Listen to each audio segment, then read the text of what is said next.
Seiring berjalannya waktu, Lutfi justru vokal menyindir artis-artis yang sedang naik daun. Lewat Instagram story-nya, mantan kekasih Salsabila Juwita diduga menyindir Rizky Bilar dan Lesti Kejora. Ia menuliskan pesan soal pernikahan.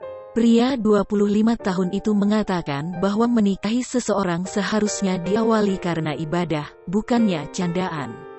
Entah untuk siapa unggahan tersebut ia tujukan.